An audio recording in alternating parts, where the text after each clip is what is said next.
आज मुल्तान सुल्तान्स को होने वाली पांचवी शिकस्त ने उन्हें पीएसएल 2025 से लगभग बाहर कर दिया है।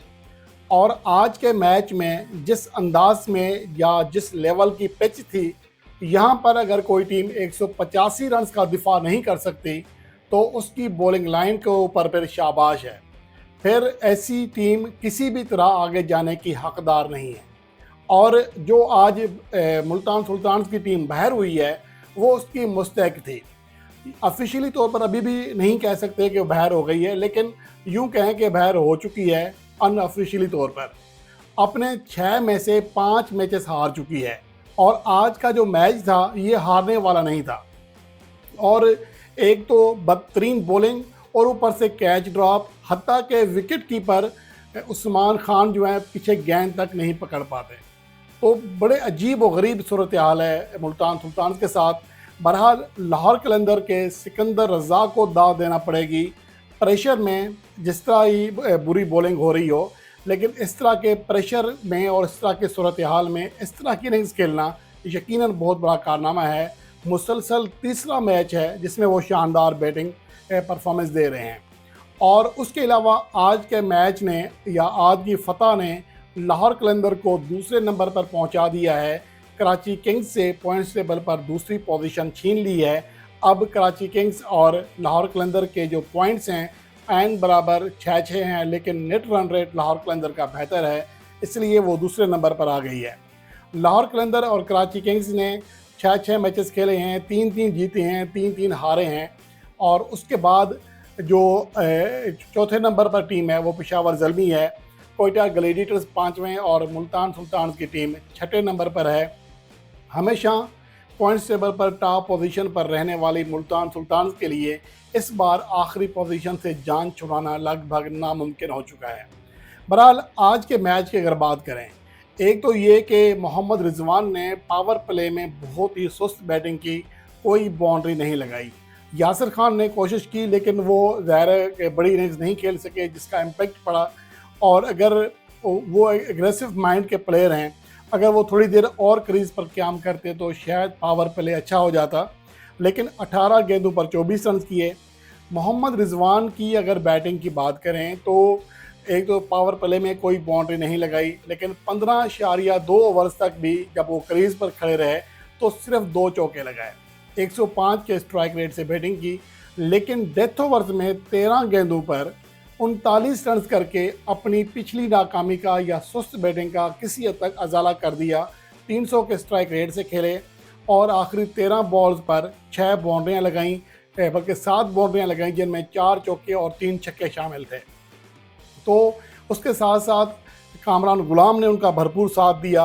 31 गेंदों पर 52 रन किए, 2 चौके और 4 छक्के लगाए और मुल्तान सुल्तान की टीम 185 रन करने में कामयाब हो गई, जो कि इस विकेट पर बेहतरीन टोटल था। जहां पर एक मैच पहले 143 रन का जो टारगेट है वो चेस नहीं किया जा सका था, और उससे पहले 129 रन का जो टारगेट है बड़ी मुश्किल से चेस हुआ था। तो उस मैच पर, उस वेन्यू पर 185 रन बहुत अच्छा टोटल था। लेकिन मुल्तान सुल्तान के बॉलर, जो कि पूरे टूर्नामेंट में अब तक सबसे नाकाम तरीन बॉलिंग यूनिट है, आज एक बार फिर नाकाम हुआ। और अगर यहाँ बात करें लाहौर कलंदर के बैटर्स की, तो फ़खर जमान ने किसी हद तक अच्छा आगाज़ फराम किया। 22 गेंदों पर 28 रन किए, 2 छक्के भी लगाए, 3 चौके लगाए। 127 का उनका स्ट्राइक रेट रहा। और अब्दुल्ला शफीक ने भी किसी हद तक हाथ डाला। 25 गेंदों पर 34 रन किए, 2 चौके 2 छक्के लगाए। और ड्रेल मिचेल ने 64 रन की जिम्मेदाराना इनिंग्स खेली। और उसके बाद जो असल किरदार था वो सिकंदर रज़ा का था। 21 गेंदों पर 40 रन किए, 2 चौके और 4 छक्के लगाए। असल गेम उन्होंने चेंज की, जिसकी वजह से लाहौर कलंदर की टीम ये टारगेट चेस करने में कामयाब हुई। अगर यहाँ पर कंपेयर करें दोनों टीमों के पावर प्ले का या बाकी इनिंग्स का, तो पावर प्ले में मुल्तान सुल्तान ने 39 रन किए थे, 1 विकेट गंवाई थी, 6.5 रन फी ओवर के रन रेट से खेले थे। और अगर लाहौर कलंदर की बात करें तो 6 ज़्यादा रन किए, 45 रन किए, उन्होंने भी 1 विकेट गंवाई, 7.5 रन फी ओवर के रन रेट से खेले। लेकिन असल जो फ़र्क था वो था मिडल ओवर्स का। मुल्तान सुल्तान्स ने मिडिल ओवर्स में 2 विकेटें गंवाई, 77 रन किए। इससे पहले गुज़श्ता मैच में भी इतने ही लगभग रन किए थे, सिर्फ 1 रन ज़्यादा किया इस बार। और उनका जो एक रन रेट है 8.55 रहा। दूसरी जानिब लाहौर कलंदर ने इन्हीं 9 ओवर्स में यानी कि 7वें से 15वें ओवर तक 93 रन किए। मुल्तान सुल्तान ने 77 और लाहौर कलंदर ने 93 रन किए, 3 विकेटें गंवाई, लेकिन 10.33 के रन रेट से रन्स बनाकर खुद को मैच में जो बढ़तरी है वो हासिल करा ली और मैच पर गलबा पा लिया, जो कि इससे पहले लग रहा था कि लाहौर कलंदर ये मैच बआसानी हार जाएगी। और उसके बाद डेथ ओवर्स की अगर बात करें तो 13.80 के रन रेट से मुल्तान सुल्तान्स ने खेले और 69 रन किए, जो कि अब तक PSL में डेथ ओवर्स में बनने वाला दूसरा बड़ा स्कोर है। और इससे पहले 74 रन भी कराची किंग्स के खिलाफ बनाए थे मुल्तान सुल्तान्स ने, जो कि ना सिर्फ PSL 2025 बल्कि मजमूई PSL हिस्ट्री में डेथ ओवर्स में बनने वाले सबसे ज़्यादा रन भी हैं। लेकिन बहरहाल ये कहा जा सकता है कि मिडिल ओवर्स, ख़ास तौर पर 9 ओवर्स के बाद जो लाहौर कलंदर ने गेम खेली, उसके बाद सूरत हाल बिल्कुल चेंज हो गई। और अगर 11 से 15वें ओवर के दरमियान देखें तो लाहौर कलंदर ने इन 5 ओवर्स में 58 रन किए, 2 विकेटें गंवाई, लेकिन 11.60 के रन रेट से खेले।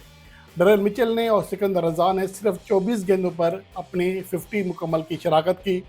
और उसके बाद जो 15वां ओवर था, जिसमें जोश लिटल को यके बाद दीगरे सिकंदर रज़ा ने 2 छक्के लगाए, उसने मैच को मज़ीद क्लोज कर दिया। और मुल्तान सुल्तान्स के खिलाफ लाहौर कलंदर की टीम जो एक मौका पर 9 ओवर्स में सिर्फ 69 रन कर सकी थी और इतने रन अगले 6 ओवर्स में कर डाले। और इससे आप अंदाज़ा लगा सकते हैं कि पहले 9 ओवर्स के बाद किस तरह लाहौर कलंदर ने गेयर बदला और अपनी फतह को यकीनी बनाया। इसमें सिकंदर रज़ा की शानदार बैटिंग के साथ साथ मुल्तान सुल्तान्स की ख़राब तरीन बॉलिंग का भी नुमाया किरदार है। उनके जितने भी बॉलर्स हैं सब ने मार खाई है। और लाहौर कलंदर की टीम जो कि शुरू के 9 ओवर्स में लग रहा था कि मतलूबा रिक्वायर्ड रन रेट जो कि 12 को छू रहा था, उसके बोझ तले दब जाएगी। लेकिन सिकंदर रज़ा ने और डरेल मिचेल ने शानदार बैटिंग करके अपनी टीम को मुश्किलात से निकाला है। बहरहाल अब लगभग यकीनी हो चुका है लाहौर कलंदर के लिए कि वो प्ले ऑफ में जाएगी और ये उनकी तीसरी फतह है। पॉइंट्स टेबल पर दूसरे नंबर पर है। और दूसरी जानिब मुल्तान सुल्तान्स के लिए भी अब लगभग यकीनी है कि वो टूर्नामेंट से बाहर हो चुके हैं, अनऑफिशियली सही, लेकिन ये अब उनके लिए बहुत ही मुश्किल है कि वो कम बैक कर सकें। अपने आखिरी 4 मैचेस जीतने के बावजूद उन्हें अगर मगर की सूरत हाल से 2-4 होना पड़ेगा। लेकिन जिस तरह मुल्तान सुल्तान्स की बॉलिंग यूनिट की ख़राब परफॉर्मेंस सामने आ रही है, उसको देखते हुए नहीं कहा जा सकता कि मुल्तान सुल्तान्स की टीम मज़ीद कामयाबियाँ हासिल कर सकेगी, जो अब तक सिर्फ एक मैच जीत सकी है लाहौर कलंदर के ख़िलाफ़। और उसके अलावा अगर ये भी देखें कि मुल्तान सुल्तान्स की बॉलिंग लाइन इतनी ज़्यादा बुरी नहीं है, पेपर पर अगर देखें जिस तरह उसकी बुरी परफॉर्मेंस सामने आ रही है। आकिफ जावेद को पाकिस्तान के उभरते हुए बासलाहियत तरीन बॉलर्स में शुमार किया जाता है। उसामा मीर उनकी टीम में है, माइकल ब्रेसवेल उनकी टीम में है, मोहम्मद हसनैन हैं, उबैद शाह हैं, जोश लिटल हैं। तो मजमूई तौर पर, और डेविड विले से पहले खेलते रहे हैं, तो मजमूई तौर पर देखें तो अच्छे नाम उनके पास भी हैं, लेकिन कोई एक बॉलर भी फॉर्म में नहीं है, जिसका खमियाजा मुल्तान सुल्तान को इस बार भुगतना पड़ रहा है। हालांकि रन्स के लिहाज से देखें तो इस बार भी मुल्तान सुल्तान की जो बैटिंग लाइन है वो परफॉर्मेंस दे रही है। बहरहाल आज का मैच मुल्तान सुल्तान जो जीतना चाहिए था, जीतने की पोजीशन में थे, कम से कम टूर्नामेंट में एंड रहते तो उनके मैचेस भी दिलचस्प होते, वो उनके लिए अब ये मौका ख़त्म हो चुका है। और दूसरी जानिब लाहौर कलंदर अब दूसरे नंबर पर आने के बाद इस बात को लगभग यकीनी बना चुकी है कि वो प्ले ऑफ के लिए क्वालिफाई कर लेगी।